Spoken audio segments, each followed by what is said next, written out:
Hello and welcome, I'm Arumba, thank you for joining me. Let's play some more Imperator, Rome. This time we're going to start a new campaign because, unfortunately, the 1.01 and now 1.02 patches have broken previous saves, and whenever there's a new patch, I usually don't like to roll back to old saves, so unfortunately that does mean that my Phrygia campaign is going to end, but let's play a new campaign. I'm going to call this one The Rise of the Roman Republic, because to be quite honest, I think that playing as Rome is just gonna be a crowd pleaser. I think people want to see Rome, and I think playing as a republic is very interesting, far more complex than monarchies or tribes in this game.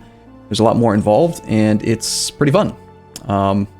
So we're gonna play on not Iron Man, just because I'm not really going for any achievements, and it makes the game slower. The saves become longer and longer and longer. I've noticed a huge slowdown in performance the longer you play into a campaign on Iron Man mode. I do really like mixed gender rules because it allows you to have a lot more available commanders and people that can like lead your research and stuff. So I just like playing with that on. I feel like women in Imperator in the current version of the game just do nothing at all. Their stats don't matter. They have no bearing on your rulers. They literally just exist to make babies. It's really silly.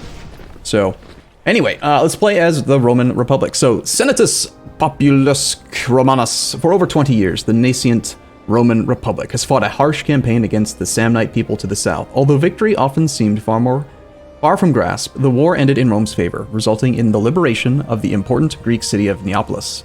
The Samnites, however, have retreated to lick their wounds and are far from defeated. In the north, the Etruscan people eyed the expansion of the Republic with apprehension. To the south, myriad Greek city-states plot behind one another's backs, all while appealing to their benefactors in Greece for aid. On the far-flung island of Sicily, the foreign invasion of the mysterious Carthaginian Empire threatens to upset the precarious balance of power in the region.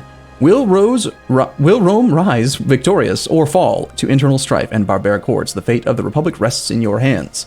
Alright, so let's talk about some things that I may not have covered in previous campaigns that I've learned from having played for a while longer. I'm now at 80 hours on Steam, and that's not counting the 50 or so that I spent beforehand, back when I was on the pre-release candidate that was not available to play on. I didn't have the internet for a couple weeks, so I was playing in offline mode. Oops, sorry if I just bumped the mic there. So let's talk about Rome. So we have italic traditions. Now, this is more important than I think I recognized in my earlier campaigns. Looking at the traditions that a country has it's kind of important, because this right here is what determines who you are allowed to turn into a relationship called. All right, so see here how we have the opportunity to offer feudatory status, offer client status. We match. We have italic traditions to our italic traditions. People who have a different tradition set than you cannot make into feudatories. So barbarians cannot be made into feudatories via peace or via war. So you have to kind of pay close attention to that. Also, it's important to recognize that you cannot turn a nation into a feudatory if they have more than 10 cities. However, if they have fewer than 10 cities, or I think fewer than 11 technically cities, you can make them into a feudatory, and then they may expand. You may give them land and take them above 10, and they don't stop being a feudatory. So as Rome, we are italic traditions. We have the walled city, fort defense plus 15. Italic traditions represent the focus on heavily armored and disciplined infantry found in the Etruscan, Roman, and other Latin states. They come in favor. Came to favor the sword over the spear and relied on quickly closing ground with dispersing less well-equipped infantry using strict formations such as the triple axes and supporting light cavalry and skirmishers. So this is also what determines what type of traditions you get to choose. Italic traditions is this set here. So the most important ones are going to be these here, these three on the fourth tier. Build military road, construct border fort ability, and the acquisition of wealth. So building military road is something everyone gets access to after a certain level of tech, but the Romans get it early. Here you can see we've got build military road. It would have the following effect. Rome pays 10 military points. Everyone else pays 20 to build a road, and I believe they have to wait until civic advances 7 or 8, somewhere around there, that they get access to it, but Rome gets it far earlier if you go down that path. So, another big important thing is that we are a republic. The last time we were playing as a campaign as Phrygia, we are an aristocratic monarchy, and then I did another brief campaign as a Macedon, which is also an aristocratic monarchy. So this is our first YouTube campaign playing as a republic. So republics, just like in Europe Universalis 4, you have a short election period. In this case, we reign for 5 years. An individual ruler can be re-elected after 10 years have passed, so you can have a couple people take turns in between, and then you can re-elect the same person. Our tradition set, we get military ideas, and oratory ideas, so we can be very focused on going for military type stuff. So we'll do martial ethos, morale of armies plus 10. We'll also take the... I really like this ordered retreat. Army morale recovery plus 5 is actually much stronger than you'd expect, because in Imperator, the default morale of armies recovery rate is only 10%. So that's actually a 50% increase in morale recovery speed. Huge, huge advantage. And then for oratory, we could do monthly corruption, we could do monthly general loyalty, admiral loyalty, or improve opinion maximum. I think we're going to go for the... Let's just go for some loyalty. And then as far as an omen goes, let's go for early... Let's just go for early discipline. We're going to have some early wars for sure. One thing that is nice is that you can do this after the fact. If you take this invention, omen power plus 5%, you don't... It's not a mistake to choose your omen and then take this path, this advantage, this invention. You'll still get the effect. We are going to be at war very soon, but we actually get a bunch of scripted claims, so we don't need to fabricate them directly. So we can spend quite a few oratory points on other things for now. Let's start off with... what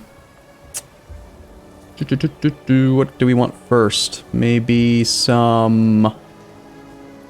Let's go for that tech speed bonus.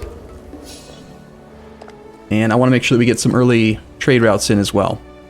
So, it looks like our capital area of Latium is currently set to governor policy acquisition of wealth. That's okay. I want to switch commerce to give us some more trade routes. Then we can turn on a new trade route here. Looks like right now we are trading for some grain from Siculia. Let's see, what kind of surplus do we have? We've got to stand our pot up. Somebody knocked it over. We don't want to trade any surplus bonus away from our capital, so we keep our iron bonus and our grain bonus and our wine bonus. Alright, so what else do we want to try to get a surplus of right away? I do like to try to trade for furs early on if possible, since you typically hire a lot of troops, and furs will give you an early bonus to your starting experience if you have a surplus in the capital. You can have up to 20% if you trade for furs twice. That early starting experience can give you a huge edge. It's more significant, I think, than 5% discipline. So, with that in mind, why don't we improve relations with somebody who's close to giving it to us? This guy, Cotinia. Let's go ahead and send him some monies, and in a month or so, we'll trade for those furs. We can start training some troops. Alright, we're also going to want to get some more boats, because we're going to have pirates otherwise. Well, we're going to have pirates no matter what. It's just going to happen. So we're going to want to build a navy. That'll take us 4 plus 4 is 8. I want to have like 10 ships just so we can deal with barbarians. We'll hold on to our civic power because I want to be able to buy that trade route pretty soon. And we're going to disregard that. Scorn families don't really matter too much to us right this second. And I think we're ready to unpause and wait for our scripted claims. A spark! Publius Sempronius Sophus, by all accounts an eligible bachelor, is spending most of his evenings deep in conversation with Curie Secunda. It would seem that they are getting rather close. Become friends with this lady. She's only 16 and he's 49. Why are you spending so much time spending, the evenings with this 16-year-old girl? That's a bit suspect, sir. A bit crazy. Sure, her ambition is to get married. Is that what you want to do to her? You're trying to marry the woman. You have no spouse.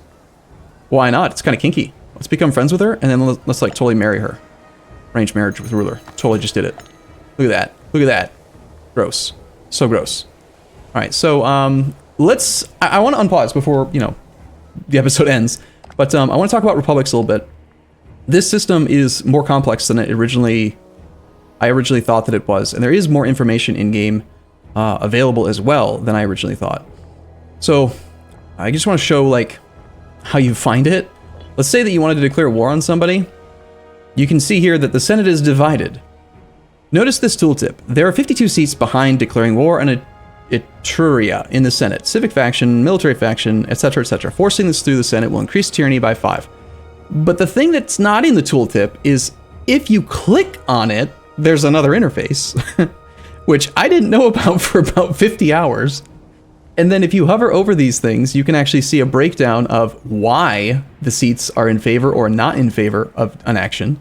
And it helps you to plan like how to get support for stuff. So for example, let's say that I need to, also there's nothing in the tooltip that says, hey, if you had 60 seats. Okay, let's just start from the beginning. Pretend like you've never played as a Republic before.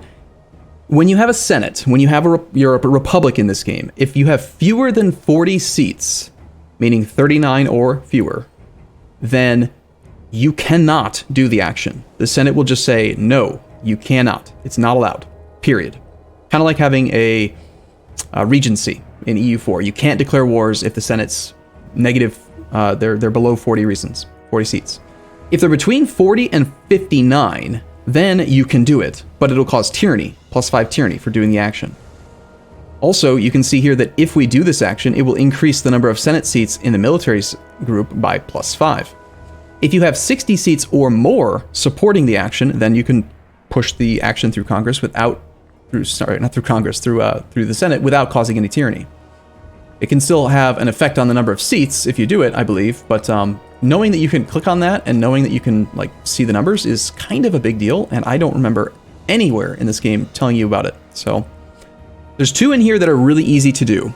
Number one is that if you can get your popularity at 80, you will see that you gain 25% support from this faction, 25% support from this faction, 25% support from this faction, and this faction. Every single faction will give you an extra 25% base, 25% of the seats will support you if you're friends with that faction leader. So for example, if I wanted to get the ability to declare war without the tyranny hit, what I could do is click on here. I do think this interface could be improved, and I don't want to spend too much time harping on the interface just yet, but I feel like this bar representing how many people are supporting you is useless, because what's more important is the total number of seats in the faction, and that should be like a column right here that says, 19 are supporting you out of 50 or out of 30 or whatever. Instead, you have to hover over everyone individually, and right now, coincidentally, we start at exactly 20 seats each, but it won't be that way in the future. The bar itself is only showing you the percentage relative to the total, but the total is what's more important in this case, because if you had to choose between making friends with a faction that has 40 seats or a faction that has 2 seats, which one do you think is going to make a bigger impact on your Senate approval? Obviously, the larger faction. But anyway, let's say that you wanted to pass something through. Let's say I want to make this possible. What you can do is go to your government tab, go to this person who is the party leader of the military faction, and make friends with that person. That'll give you an extra 25% support. A great way to do it is to look at this, which again, Senates are complicated. Right now, succession support is who is going to be the next person in October 1st of 455. In 5 years, right now, the current leading candidate is this symbol, which is the mercantile faction. So it's a good idea to become friends with the person who will become the next person, because that way, when you are this character, he will already be friends with this faction leader, the previous faction, the previous ruler. So you automatically end up with 25% additional support. If you can make every single person, every leader of the party, a friend, that's really great, lots of support. Again, the other big modifier to doing things is from having 80 popularity. It's this magical breakpoint. If you have 79.9, nothing. If you get to 80, suddenly every single seat, every single faction supports you an extra 25%, which is a huge, huge deal. So let's go ahead and play a little bit. Oops. Everyone likes gold. Of all of the ways of making friends, a gift is perhaps both the oldest and simplest. In the world of politics, wealth shared generously and unconditionally has more influence than kind words or affection. How much is the friendship of Quintus Fabius Rullianus worth? Let's give him 250 gold of our personal wealth, because we have 200. That's fine. Why not? We'll go negative. I don't really care. All right, it's been a month. We should be able to trade for our furs. We can get furs from this guy. That'll give us some extra starting experience, as I mentioned earlier. And I think I'm actually going to pay the 45 oratory points to change off of this taxation, because I want an extra trade route in the capital. Okay, Publius Consul loses 30 gold. We'll make a small amount of progress, and we get 5 tyranny. I'm going to say no to that. I don't want to take the tyranny just yet. Exotic gifts, only a tiger. Yes, we're going to do super deep into debt to make this guy like us. Why not? At the same time, we could consider making friends with the other faction leaders, but I need that oratory power to change our law. Also, I didn't spend any time mentioning this, but matching military oratory is super important for these extra bonuses. National Freeman happiness, +1 monarch point of each category per month, and then an extra 0.01 loyalty. We as Rome do start off with a number of city like subject type people. There's the bonus Casus Belli. The ascendance of Rome. The end of the recent conflict with our enemies in Etruria and Samnium has left our republic as the strongest power on the Italian peninsula. Our victory has firmly convinced our feudatories in the value of supporting our cause, and has shown other small states that the value of being on our side. Has shown other small states that the value. That extra that shouldn't be there. Roman settlers are now moving on their own accord into the regions to our north and east, establishing new colonies, expecting our protection. Everyone looks to us from Samnium to Etruria to Sicily and Carthage, awaiting our next move. I sing of warfare and a man at war. We have gained claims on the following provinces: Tuscia, Etruria, Campania, Apulia, Lucania, and Picenum. So, there is still no Casus Belli map mode. However, in the newest patch, there is a truce timer map mode, which is convenient. On the diplomacy map mode, it will color countries when you have truce, so that's very convenient. So these are the countries we have Casus Belli on now from that pop-up. If any of these people are easy to attack, we'll just immediately go ahead and declare war on them, because it's time. So Siponium, 1 city minor. He currently has, we have 51 seats in favor of this. So this is a great situation to talk about getting this through without taking the tyranny hit. One thing to consider is that if you look at this breakdown, country, so the 4th line down, country from tyranny. Every percentage of tyranny is an extra 1% reason of support from every faction. So some tyranny, just having 10, 20 tyranny, can actually make it easy to get your stuff through the Senate. So a little bit of tyranny is not a bad idea as Rome, or any republic really. So let's talk about other ways that we can influence this. I apologize for not having unpaused much, but again, this is the first episode of a new campaign, and we are playing as Rome, where we need to talk about Republic mechanics. So how can we influence Republic stuff over time? Support for the civic faction is currently changing by 1.32 each month due to reasons. Okay, 1.4 here, 0.3 here, 0.6 here, 0.95 here. How do those numbers happen? Let's say, for example, I want to be a militarist. Maybe this guy's got really good stats, and I want him to be the next candidate. Right now, he actually is. He's got 48 support.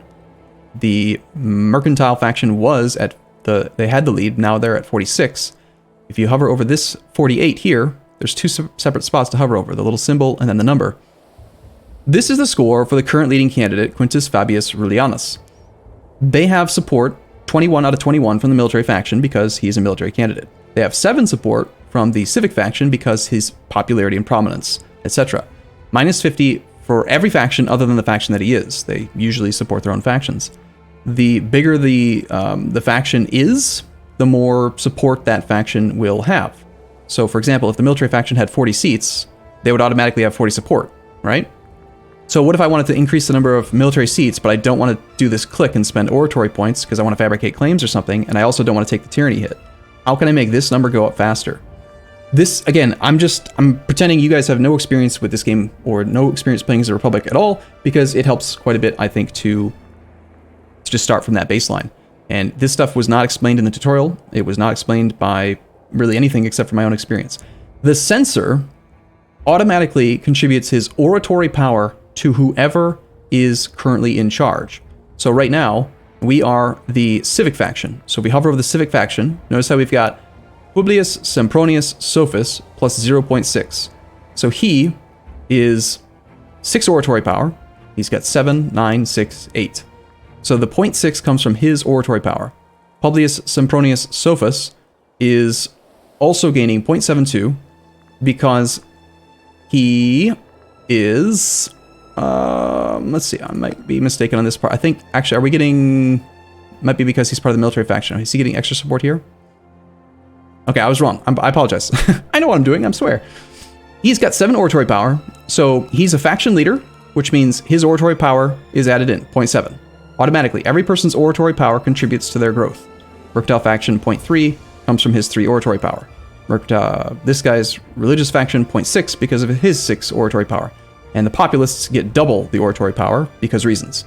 So he's got 5 oratory power, which is 0.5 times 2 equals 1.0. We have a law, which is reducing their support by 0.05 per month. And because our censor is in the military faction, he is contributing extra 0.7 there.